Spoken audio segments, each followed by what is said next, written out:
জয়ন্ত দাসে যিখিনি কথা তেওঁ টিভিত ক'লে তাৰ মানে এটাই বুজা যায় যে তেওঁ বিজেপি চৰকাৰখনক কেতিয়াও ভালেই পোৱা নাছিল। নহ'লে তেওঁ যিমান কথা তেওঁ কৈছে ইমান কথাটো ক'বই নোৱাৰিলেহেঁতেন। তাৰ মানে আমাৰ দলে এটা সঠিক সিদ্ধান্ত লৈছে যে তেওঁৰ অধিকাৰ আছে, কিন্তু তেওঁৰ মনটো কেতিয়াও বিজেপিত নাছিলে। কথাখিনিয়ে সেইটোৱেইটো প্ৰমাণ কৰে। সেইকাৰণে মই ভাবোঁ যে প্ৰথমতে যদিও আমাৰ কাৰ্যকৰ্তাসকলে পুৰণা মানুহে কেতিয়াবা প্ৰতিবাদ কৰিলে, বেয়া পালে, মনটো বেয়া কৰে, কিন্তু তেওঁ টেলিভিশ্যনত যিখিনি কথা ক'লে মই ভাবোঁ তাৰপিছত আৰু বিজেপিত থকাৰো স্ক'প নাথাকে। আৰু ভাল হৈছে, তেখেতক আমি শুভেচ্ছা জনাইছোঁ। তেখেতে ভাল ৰাজনৈতিক কেৰিয়াৰ এটা লওক, দিছপুৰত পাৰিলে জিকিও আহক, আমি শুভেচ্ছা জনাইছোঁ। মইতো চাওক, মোৰ মনটো এটাই কথা, ভোটটোতো পাব্লিকে দিয়ে, ভোটটোতো আমি নিদিওঁ। গতিকে ৰাইজে ভোট দিলে জিকিব, মই আগতীয়াকৈ শুভেচ্ছাও জনাইছোঁ।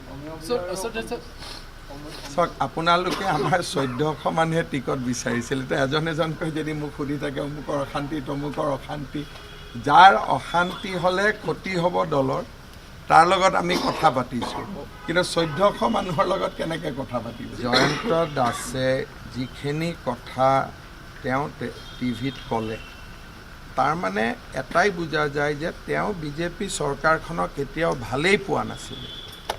নহ'লে তেওঁ যিমান কথা তেওঁ কৈছে ইমান কথাটো ক'বই নোৱাৰিলেহেঁতেন।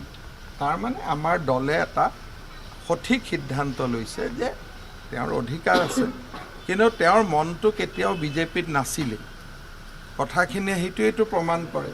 সেইকাৰণে মই ভাবোঁ যে প্ৰথমতে যদিও আমাৰ কাৰ্যকৰ্তাসকলে পুৰণা মানুহে কেতিয়াবা প্ৰতিবাদ কৰিলে, বেয়া পালে, মনটো বেয়া কৰে, কিন্তু তেওঁ টেলিভিশ্যনত যিখিনি কথা ক'লে মই ভাবোঁ তাৰপিছত আৰু বিজেপিত থকাৰো স্ক'প নাথাকে। আৰু ভাল হৈছে, তেখেতক আমি শুভেচ্ছা জনাইছোঁ। তেখেতে ভাল ৰাজনৈতিক কেৰিয়াৰ এটা লওক, দিছপুৰত পাৰিলে জিকিও আহক, আমি শুভেচ্ছা জনাইছোঁ। মইতো চাওক, মোৰ মনটো এটাই কথা, ভোটটোতো পাব্লিকে দিয়ে, ভোটটোতো আমি নিদিওঁ।